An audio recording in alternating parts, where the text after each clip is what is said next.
आज का टॉपिक है बफर सिस्टम। बफर सिस्टम के अंदर जो एसिड और बेस के बारे में बात करेंगे तो एसिड और बेस क्या होते हैं। अरेनियस एक साइंटिस्ट था जिसके अकॉर्डिंग उसने क्या बताया था कि एसिड क्या होता है। एसिड एक ऐसी चीज़ होती है जो कि पानी के अंदर H पॉजिटिव आयंस फॉर्म करती है, वो होते हैं एसिड। और अगर बेस की बात करें तो अरेनियस जो साइंटिस्ट था उसके अकॉर्डिंग वाटर के अंदर जो चीज़ OH नेगेटिव आयंस को बनाए या फॉर्म करे उन्हें हम क्या कहते हैं, बेस कहते हैं। ठीक है, तो अरेनियस के अकॉर्डिंग एसिड क्या होता है, पानी के अंदर जो चीज़ H पॉजिटिव बनाए उसे हम एसिड कहते हैं। और अगर भाई पानी के अंदर अगर वो OH नेगेटिव चीज़ बनाए आयंस बनाए तो उस चीज़ को हम क्या कहते हैं, बेस कहते हैं। अब है नेक्स्ट है ब्रोंस्टेड एंड लोवेरी। ब्रोंस्टेड और लोवेरी एक जो साइंटिस्ट थे उन्होंने क्या कहा कि एसिड क्या होता है। एसिड जो होता है बेस को, जो कि बेस को H पॉजिटिव यानी कि प्रोटॉन डोनेट करते हैं उसे हम क्या कहते हैं, एसिड कहते हैं। लेकिन बेस क्या होता है वहीं पे, जो कि एसिड से H पॉजिटिव यानी कि प्रोटॉन को एक्सेप्ट करे यानी कि ले तो उसे हम क्या कहते हैं, बेस कहते हैं। यानी कि ब्रोंस्टेड और लोवेरी जो साइंटिस्ट थे उनके अकॉर्डिंग एसिड क्या होता है, जो बेस से बेस को H पॉजिटिव डोनेट करे यानी कि दान में दे दे, उसको हम क्या कहते हैं, एसिड कहते हैं। और दूसरा वहीं पे जो एसिड से H पॉजिटिव को एक्सेप्ट कर ले या फिर ले उसे हम क्या कहते हैं, बेस कहते हैं। और लेविस जो साइंटिस्ट था उसके अकॉर्डिंग एसिड क्या होता है, एसिड होता है जो कि बेस से इलेक्ट्रॉन के पेयर्स को एक्सेप्ट कर ले उसे हम क्या कहते हैं, एसिड कहते हैं। लेविस जो साइंटिस्ट था उसके अकॉर्डिंग क्या होता है, एसिड जो कि बेस से इलेक्ट्रॉन पेयर को एक्सेप्ट कर ले, यानी कि जो बेस है वो कुछ इलेक्ट्रॉन्स को एमिट करेगा तो एसिड वो चीज़ होगी जो कि इन इलेक्ट्रॉन्स को एक्सेप्ट कर लेगा। ठीक है, वो अपने आप अपने अंदर ले लेगा तो उन्हें हम क्या कहते हैं, एसिड कहेंगे, बेस। और लेविस जो साइंटिस्ट था उसके अकॉर्डिंग बेस क्या होता है, जो चीज़ जो कि एसिड को इलेक्ट्रॉन्स डोनेट कर दे यानी कि जो दे दे उसे हम क्या कहते हैं, बेस कहते हैं। यानी कि एक ऐसी चीज़ जो कि एसिड इलेक्ट्रॉन्स निकले और वो किसने ले लिए, एसिड को डोनेट कर दिए। ओके, यानी कि एक कंपाउंड था, X कंपाउंड था, उसने इलेक्ट्रॉन लूज किए और वो A नाम के कंपाउंड ने जो है एक्सेप्ट कर लिए। तो इस A नाम के कंपाउंड जिसने एक्सेप्ट किया वो क्या होगा, वो एक एसिड होगा। और जो X कंपाउंड होगा जिसने इलेक्ट्रॉन डोनेट किए वो क्या होगा, बेस होगा। अब ये कंटेम्प्रेरी यानी कि थोड़ा कन्फ्यूजिंग है कि यानी कि लेविस के अकॉर्डिंग एसिड क्या था, accept electron pair from base से इलेक्ट्रॉन पेयर को एक्सेप्ट करेगा। और वहीं पे बेस क्या होगा, बेस जो होगा वो एसिड को इलेक्ट्रॉन पेयर दे देगा, यानी बात दोनों सेम ही। ठीक है, फिर इसके बाद है पीएच क्या होता है, कंसेप्ट ऑफ पीएच का कंसेप्ट जो होगा वो एक डेनिश साइंटिस्ट या केमिस्ट का है, उसने दिया था। उसका नाम था सोरेनसन एक ऐसा केमिस्ट था जिसने कि 1909 के अंदर पीएच का कंसेप्ट दिया था। पीएच के अंदर पी का मतलब क्या होता है, पोइसेंस डी कहते हैं। पी का मतलब है पोइसेंस डी और एच का मतलब होता है हाइड्रोजन। ओके, तो ये एक फ्रेंच वर्ड है जो पीएच है, ये पोइसेंस डी और एच मतलब हाइड्रोजन, ये एक फ्रेंच वर्ड है जिसका मतलब क्या होता है, स्ट्रेंथ या पोइसेंस डी यानी कि स्ट्रेंथ या फिर पावर। किसकी पावर, हाइड्रोजन की पावर को क्या कहते हैं, पीएच कहते हैं। तो फॉर्मल डेफिनेशन की बात करें तो पीएच क्या होता है, नेगेटिव लॉगरिथम। किसका नेगेटिव लॉगरिथम, हाइड्रोजन आयन की एक्टिविटी, यानी कि जो हाइड्रोजन आयन है उसकी एक्टिविटी का नेगेटिव लॉगरिथम ही क्या होता है, पीएच होता है। PH is equal to negative of log of H positive. Okay, anti log of H positive is pH. PH की यूनिट किसके अंदर मेजर की जाती है, पीएच की जो यूनिट होती है वो किस चीज़ को डिस्क्राइब करती है, डिग्री ऑफ एसिडिटी और अल्कलिनिटी। तो जो पीएच की जो यूनिट होती है वो एक चीज़ को डिस्क्राइब करती है, किस चीज़ को, जो एसिडिटी की डिग्री को, यानी कि एसिडिटी की पावर हो, कितना एसिड है या कितना एल्कलाइन है, कितना बेसिक चीज़ है, कोई कंपाउंड हो कितना एसिडिक है और कितना बेसिक है, तो उसको कौन बताया, वो पीएच बताएगा। ठीक है, तो कैसे मेजर करते हैं पीएच को, एक स्केल के ऊपर मेजर करते हैं। स्केल ये मापने वाला मेजरमेंट स्केल नहीं, हाँ वैसे टाइप का स्केल। तो उस स्केल के ऊपर वैल्यू होंगी 0 to 14। तो 0 to 14 तक के स्केल के ऊपर हम पीएच को मेजर करते हैं। अगर H पॉजिटिव की कंसनट्रेशन OH पॉजिटिव से ज़्यादा है तो मटेरियल क्या होगा, एसिडिक होगा। यानी कि एक जगह है H पॉजिटिव और एक जगह है OH नेगेटिव। अगर इस H पॉजिटिव की कंसनट्रेशन OH नेगेटिव से ज़्यादा होगी तो वो जो मटेरियल होगा वो क्या होगा, एसिडिक होगा। तो इसका मतलब कि उसका पीएच कितना होगा, लेस देन 7, तो उसका पीएच जो होगा वो 7 से कम होगा। और अगर वहीं पे दूसरी ओर on the other hand OH negative concentration, अगर OH नेगेटिव की कंसनट्रेशन H पॉजिटिव से ज़्यादा है तो मटेरियल क्या होगा, बेसिक होगा। ओके, तो अगर वहीं पे OH नेगेटिव है एक जगह था OH नेगेटिव, एक जगह था H पॉजिटिव। अब क्या होगा, कंडीशन को रिवर्स कर दो कि OH नेगेटिव है वो ज़्यादा हो गया, तो ज़्यादा हो गया तो मतलब जो है मटेरियल वो बेसिक हो जाएगा, तो उसका pH क्या होगा, मोर देन 7, तो उस मटेरियल का pH जो होगा वो 7 से ज़्यादा होगा, ठीक है। लेकिन एक तीसरी कंडीशन है, अगर H पॉजिटिव का जो नंबर है वो OH नेगेटिव के नंबर से इक्वल हो जाए, यानी कि number of H positive is equal to number of OH negative, यानी कि 7, इसका मतलब क्या, मटेरियल जो होगा वो न्यूट्रल होगा, तो इसकी वैल्यू कितनी होगी 7। pH की बात करें तो न्यूट्रल जो मटेरियल होगा उसकी pH की वैल्यू कितनी होगी 7 होगी, ना ही तो वो एसिडिक होगा ना ही वो बेसिक होगा, ठीक है, तो वो क्या होगा, न्यूट्रल होगा। इसके बाद है बफर। बफर क्या होता है, बफर एक ऐसा सॉल्यूशन होता है जो कि pH के चेंजेस, यानी कि pH, यानी कि अगर pH कोई भी मटेरियल है, मैंने बताया था कि H पॉजिटिव ज़्यादा है OH नेगेटिव कम है, मतलब कि एसिडिक है, और दूसरी कंडीशन इसका रिवर्स है तो बेसिक है, और तीसरी कंडीशन की दोनों इक्वल है, H positive is equal to OH negative, तो यानी कि न्यूट्रल है। तो ये जो बफर होगा वो इस pH को चेंज नहीं होने देगा, रजिस्ट करेगा, यानी कि उसको अपोज करेगा कि pH तो चेंज मत हो।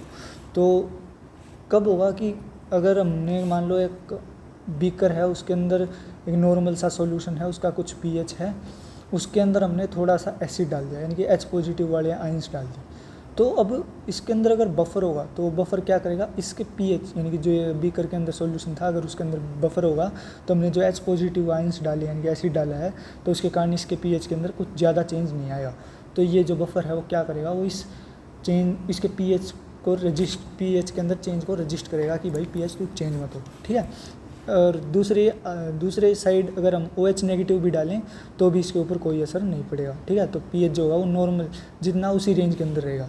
Typically a mixture of weak acid and salt of its conjugate base. तो बफर क्या आता है, एक वीक एसिड और उसका जो है खुद का कंजुगेट बेस है, तो उसका जो मिक्सचर होता है वही बफर होता है, ओके। या फिर दूसरा कहेंगे वीक बेस और इसका कंजुगेट एसिड, तो वीक बेस और इसका कंजुगेट एसिड अगर वो उन दोनों का मिक्सचर है तो उसे हम क्या कहेंगे, बफर कहेंगे। जो बेस होगा वो तो वीक होगा, लेकिन जो एसिड होगा स्ट्रॉन्ग एसिड होगा, ठीक है। और दूसरी साइड जो एसिड, अगर हम वीक एसिड लेंगे तो उसका जो बेस होगा वो स्ट्रॉन्ग बेस होगा, ठीक है। तो रेजिस्टिव एक्शन कैसे होगा, इक्विलिब्रियम के कारण होगा रेजिस्टिव एक्शन। कैसे, वीक एसिड जो होगा और उसका कॉन्जुगेट बेस जो होंगे वो उसके अंदर pH के चेंज को रजिस्ट करेंगे, ठीक है। तो HA, अगर हम HA यानी कि जो वीक एसिड है उसको एक्वस फॉर्म में ले लें और दूसरे उसी को हम पानी के अंदर लिक्विड H2O के अंदर, लिक्विड H2O के अंदर डाल दें, तो वो जो है हमारे पास H3O, एक्वस H3O बन जाएगा और A नेगेटिव एक्वस फॉर्म में निकलाएंगे, ठीक है। तो ये जो A नेगेटिव है ये क्या होगा एक्वस फॉर्म का, ये होगा इसका कंजुगेट बेस। किसका कंजुगेट बेस, इस वीक एसिड का, यानी कि जो HA था, एक्वस HA था, उसका जो कंजुगेट बेस है हमारे पास क्या जाए, एक्वस A नेगेटिव, ठीक है। तो इसके बाद टाइप्स ऑफ बफर। बफर्स कितने टाइप के होते हैं, बफर दो टाइप के होते हैं, एक होता है एसिडिक बफर, एक होता है बेसिक बफर। तो एसिडिक बफर क्या होता है, weak acid plus salt of its strong base, ठीक है। तो weak acid plus strong base, कौन सा स्ट्रॉन्ग बेस, इसी का खुद का सोल्ट का स्ट्रॉन्ग बेस, ठीक है, वो क्या होता है एसिडिक बफर। अगर मान ले CH3COOH है, हमारे पास वीक एसिड है, तो अगर ये एसिड होगा तो क्या पहचान है, ये लास्ट में जो H है ना, CH3COOH, तो ये H जो है ये टूटेगा, H पॉजिटिव में जो है ब्रेक डाउन होगा, तो इसका जो सोल्ट है स्ट्रॉन्ग बेस क्या होगा, CH3COONA, तो ये जो है Na जो है एल्कलिनिटी इंक्रीज कर देगा, ठीक है। तो जो है इसका स्ट्रॉन्ग बेस की तरह काम करेगा। CH3COONA है जो Na पॉजिटिव है, वो इसको एक स्ट्रॉन्ग बेस के अंदर कन्वर्ट कर दिया। फिर इसके बाद बेसिक बफर। बेसिक बफर क्या होता है, weak base with their strong acid. तो वीक बेस होंगे, यानी कि बेस जो होगा हमारे पास वो वीक होगा, लेकिन उसी बेस का जो फॉर्मूला है उस बेस का, उसी का स्ट्रॉन्ग एसिड, सेम उसी का सोल्ट जो कि एक स्ट्रॉन्ग एसिड की तरह बिहेव करेगा, उसका मिक्सचर क्या होता है, बेसिक बफर होता है। For example NH4OH, OH negative जो है वो एक क्या होगा, बेस की तरह काम करेगा, और इसका स्ट्रॉन्ग एसिड, इसी का सोल्ट का स्ट्रॉन्ग एसिड NH4Cl जो Cl नेगेटिव वो किसकी तरह काम करेगा, वो एक एसिड की तरह काम करेगा, ठीक है। फिर इसके बाद बफर कैपेसिटी। तो बफर कैपेसिटी क्या होता है, number of moles of acid और base required to add to 1 litre of buffer solution. यानी कि हमारे पास है एक बफर सॉल्यूशन जिसकी क्वांटिटी कितनी है, 1 लीटर। 1 लीटर हमारे पास बफर सॉल्यूशन है, उसके अंदर हमें इतना एसिड या फिर इतना बेस डालना है, यानी कि इतने number of moles of acid डालने हैं, फिर इतने number of moles of base डालने हैं या फिर दूसरा कहूँ कि एक हमारे पास बफर सॉल्यूशन है जिसकी क्वांटिटी 1 लीटर है, 1 लीटर हमारे पास बफर सॉल्यूशन है, उसके अंदर हम इतने मोल्स ऑफ एसिड डालें या फिर इतने मोल्स ऑफ बेस डालें कि उसकी जो पीएच है वो 1 से चेंज हो जाए। अगर 7 है तो वो 6 हो जाए, एसिड डालें तो 6 हो जाए, और 7 है तो अगर बेस डालें तो वो 8 हो जाए। ठीक है, तो होती है बफर कैपेसिटी। ठीक है, तो जितनी ग्रेटर बफर कैपेसिटी होगी उतना ही पीएच कम चेंज होगा। ठीक है, जितनी ज़्यादा बफर कैपेसिटी ग्रेटर होगी उतना ही पीएच चेंज कम होगा। पीएच चेंज का मतलब है अगर हम ज़्यादा एच पॉजिटिव या ओ एच नेगेटिव डालें, जितने एच पॉजिटिव ऐड करते जाएंगे, जितने ओ एच नेगेटिव ऐड करते जाएंगे उतना ही कम पीएच चेंज होगा। तो उसका क्या मतलब होता है, यानी कि उस सिस्टम की बफर कैपेसिटी है वो ग्रेटर है, यानी कि बेस्ट है। तो एक ऐसा बफर चूज़ करो जिसका कि पी के ए की वैल्यू जो है वो डिज़ायर्ड पीएच के पास हो। ठीक है, ताकि हमारा जो है हमारी जो मेजरमेंट है या फिर रिजल्ट है वो अच्छे से निकल के आए। पीएच जो होने चाहिए वो पी के का वैल्यू जो है वो ±1 के इस बाउंड्री के अंदर होने चाहिए। ठीक है, पीएच जो है वो पी के की वैल्यू जो है +-1 के बाउंड्री के अंदर होनी चाहिए, रेंज के अंदर होनी चाहिए। ठीक है, इसके बाद dissociation of strong acid and it's weak acids in salt. ठीक है, तो बिफोर डिसोसिएशन ये जो हमारे पास एच था वीक स्ट्रॉन्ग एसिड है, तो आफ्टर डिसोसिएशन तो जो वीक एसिड के अंदर कन्वर्ट हो गया है, यानी कि स्ट्रॉन्ग एसिड है अगर हमने एच के अंदर डाल दिया, एच जो सोल्यूशन है जो कि हमारे पास किसकी तरह है, एक रिएक्टेंट है जिसके अंदर कि एच प्रेजेंट है, और हमने उस सिस्टम के अंदर स्ट्रॉन्ग एसिड डाल दिया, तो वो उसको किसके अंदर तोड़ देगा, वो उसको 2 पार्ट्स के अंदर तोड़ देगा। एक तो एच पॉजिटिव के अंदर तोड़ देगा, एक ए नेगेटिव के अंदर तोड़ देगा। तो स्ट्रॉन्ग एसिड का क्या प्रॉपर्टी होगी, तो वो एच पॉजिटिव और ए नेगेटिव के अंदर इक्वल अमाउंट्स के अंदर तोड़ देगा।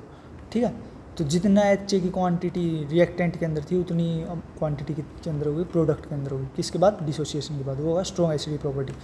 तो जो ग्रेटर टेंडेंसी टू डिसोसिएट या आयनाइज इज स्ट्रॉन्गर एसिड, जो स्ट्रॉन्गर एसिड है वो जो रिएक्टेंट है उसको डिसोसिएट कर देगा, आयनाइज कर देगा, उसकी जो टेंडेंसी है उसकी ग्रेटर टेंडेंसी, यानी कि अच्छे से डिसोसिएट कर देगा, अच्छे से आयनाइज कर देगा, यानी बिल्कुल अच्छे से तोड़ देगा। ठीक है, लेकिन वीक एसिड की बात करें तो वहीं पे हमारे पास रिएक्टेंट के अंदर क्या है, सेम एच है, उतना ही एच है, लेकिन लास्ट में हमारे पास जो प्रोडक्ट होगा उसके अंदर आफ्टर डिसोसिएशन की बात करें तो जो है कुछ अमाउंट में एच भी प्रेजेंट होगा, और कुछ वो जो वीक एसिड होगा वो उसे एच पॉजिटिव के अंदर भी तोड़ेगा, ए नेगेटिव के अंदर भी तोड़ेगा।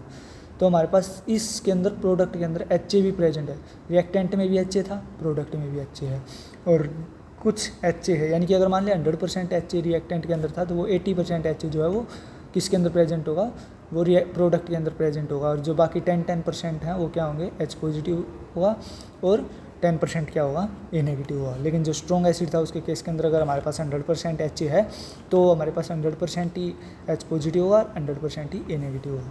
ठीक है, फिर इसके बाद है एंडरसन एज़ेल्बैच इक्वेशन। तो एंडरसन एज़ेल्बैच इक्वेशन क्या होती है, ये क्या बताएगी, तो वीक एसिड्स है, वीक एसिड के कारण जो एच है हमारे पास, जो रिएक्टेंट के अंदर एच था उसके अंदर अगर हमने वीक एसिड डाला है तो वो कितना आयोनाइज करेगा, क्या प्रोडक्ट बनेगी, तो उसको जो है मेज़र करने के लिए क्या होती है, एंडरसन एज़ेल्बैच इक्वेशन होती है। ठीक है, तो एच ये रिएक्टेंट के अंदर एच है, ये एच पॉजिटिव और ए नेगेटिव के अंदर टूटा, ये किसके अंदर, प्रोडक्ट के अंदर है। तो इक्विलिब्रियम कांस्टेंट जो होगा इस रिएक्शन का, इक्विलिब्रियम कांस्टेंट है, उसको हम कैसे लिखेंगे, तो के ए की वैल्यू किसके बराबर होगी, concentration of H positive and into concentration of A negative divide by H, यानी कि जो रिएक्टेंट के अंदर हमारे पास जितना एच था उसके बराबर होगी। तो वैल्यू ऑफ डिसोसिएशन कांस्टेंट यानी कि जो के है वो किसको इंडिकेट करता है, वो डिसोसिएशन कांस्टेंट की वैल्यू को इंडिकेट करता है। ठीक है, तो ये क्या होता है, के की value tendency of the acid to lose it proton. तो एसिड की जो है जो के है यानी कि जो डिसोसिएशन कांस्टेंट है किस चीज़ को इंडिकेट करता है, ये करता है कि जो एसिड है वो अपना प्रोटॉन किस स्पीड से लूज़ कर रहा है, फिर एसिड जो है वो अपने अंदर से कितने प्रोटॉन्स लूज़ कर रहा है, उसकी टेंडेंसी को ही कौन बताता है, के की वैल्यू बताती है, यानी कि जो है डिसोसिएशन कांस्टेंट ये उसी की वैल्यू वो बताता है। अगर एसिड स्ट्रॉन्ग होगा तो उसकी जो है डिसोसिएशन की टेंडेंसी ज़्यादा इफेक्टिव होगी, यानी कि ग्रेटर टेंडेंसी होगी। ठीक है, स्ट्रॉन्ग एसिड की जो टेंडेंसी होती है वो ग्रेटर होती है डिसोसिएशन के लिए, और हायर डिसोसिएशन जो होगा उनका जो हायर कांस्टेंट होगा, यानी कि जो डिसोसिएशन कांस्टेंट है वो हायर होगा। स्ट्रॉन्गर एसिड का जो डिसोसिएशन कांस्टेंट है वो हाई होता है, ओके, और वो जो है सिस्टम के अंदर यानी कि रिएक्टेंट को अच्छे से डिसोशिएट कर देते हैं। लेकिन एच ए हमारे पास जो इक्वेशन थी कि A is equal to concentration of H positive and A negative, concentration of A negative divide by concentration of H A. तो ये जो एच ए है वो किसको बताएगा, अनडिसोशिएटेड एसिड को बताएगा। ओके, ये हमारे पास प्रोडक्ट के अंदर एच ए है divide by H A. H A कौन सा एच ए है, वो जो ऐसा जो कि डिसोशिएट नहीं हुआ वो एच ए है, ठीक है। तो अनडिसोशिएटेड एसिड के उसको रिप्रेजेंट करेगा जो कि है, और ये जो H पॉजिटिव है वो हाइड्रोजन आयन की कंसंट्रेशन को रिप्रेजेंट करेगा, और A नेगेटिव जो है वो कंजुगेट बेस की कंसंट्रेशन को रिप्रेजेंट करेगा, ठीक है। जब इनको क्रॉस मल्टीप्लाई करेंगे यानी कि जो H है, यानी कि ये जो हमारे पास इक्वेशन थी वो Ka is equal to H positive into concentration of A negative divided by, किसे डिवाइड है, HA से, कंसंट्रेशन ऑफ HA। अब Ka के नीचे कुछ नहीं है तो Ka के नीचे 1, तो अब हम इसको क्रॉस मल्टीप्लाई करेंगे। तो क्रॉस मल्टीप्लाई करने के साथ हमारे पास क्या आएगा, क्रॉस मल्टीप्लाई करें तो H positive concentration into A negative concentration is equal to Ka into HA की कंसंट्रेशन। तो H पॉजिटिव की जो कंसंट्रेशन है वो Ka इंटू HA की concentration divide by A negative की कंसंट्रेशन, ठीक है। तो इसके बाद है taking negative logarithm of both side. तो जब एंटी लॉग लेंगे दोनों की साइड, यानी क्रॉस मल्टीप्लाई करने के बाद अगर हम एंटी लॉग लेंगे दोनों साइड तो हमारे पास क्या होगा, minus log of H positive, यानी कि जो H पॉजिटिव कंसंट्रेशन है यानी कि जो हाइड्रोजन आयन की कंसंट्रेशन है उसका माइनस लॉग लेंगे is equal to minus log of K into minus log of HA divide by A negative. तो अब हमारे पास क्या इक्वेशन थी, अब इसकी क्रॉस मल्टीप्लाई करने के बाद क्या आया था, Ka इंटू HA और concentration of HA is equal to H positive की कंसंट्रेशन इंटू A नेगेटिव की कंसंट्रेशन, ठीक है। हमारे पास ये थी, लेकिन अब हम क्या करेंगे, अब हम इसको ही इसके नीचे ले जाएंगे, इसके A नेगेटिव को हम K इंटू HA के डिवाइड में ले जाएंगे, ठीक है। तो हमारे पास H पॉजिटिव की कंसंट्रेशन को निकालना है तो उसकी वैल्यू को निकालेंगे तो कैसे निकलेगा, minus log of H positive is equal to minus log of Ka into concentration of undissociated, यानी कि ऐसा HA जो कि डिसोशिएट नहीं हुआ, प्रोडक्ट के अंदर डिसोशिएट नहीं हुआ, divided by concentration of minus log of A negative, ठीक है। तो इस पूरा लॉग था तो इस माइनस लॉग को कॉमन ले लेंगे, ठीक है। तो इसके बाद है सब्सटीट्यूट pH और pK जो है minus log of H positive and minus log of K respectively. तो सब्सटीट्यूट pH, जो हमारे पास सब्सटीट्यूट pH यानी कि जो चेंज है pH के अंदर कितना चेंज आया है वो हमारे पास किसके थ्रू पता लगेगा, वो पता लगेगा pK और minus log of H positive के कारण पता लगेगा, ठीक है। तो माइनस लॉग जो है डिसोसिएशन कांस्टेंट का डिफाइंड आएगा pKa। तो जो डिसोसिएशन कांस्टेंट का माइनस लॉग है वो ही pKa की वैल्यू को डिफाइन करता है, यानी कि pKa वैल्यू को बताता है। कौन बताता है pKa की वैल्यू को, minus log of dissociation constant, यानी कि डिसोसिएशन कांस्टेंट का जो माइनस लॉग की वैल्यू है वो ही pKa की वैल्यू को रिप्रेजेंट करती है। तो pH is equal to pKa minus log HA divide by A negative. तो pH की वैल्यू हमारे पास क्या आएगी, pKa की वैल्यू किसी मल्टीप्लाई, pKa क्या है हमारे पास, minus log of dissociation constant. तो minus log of dissociation constant into minus log of concentration of undissociated H positive HA divide by concentration of A negative का मतलब क्या था, कंसंट्रेशन ऑफ कंजुगेट बेस। तो stronger the acid lower its pKa, जितना ज़्यादा acid strong होगा उसकी pKa की वैल्यू उतनी ही कम होगी।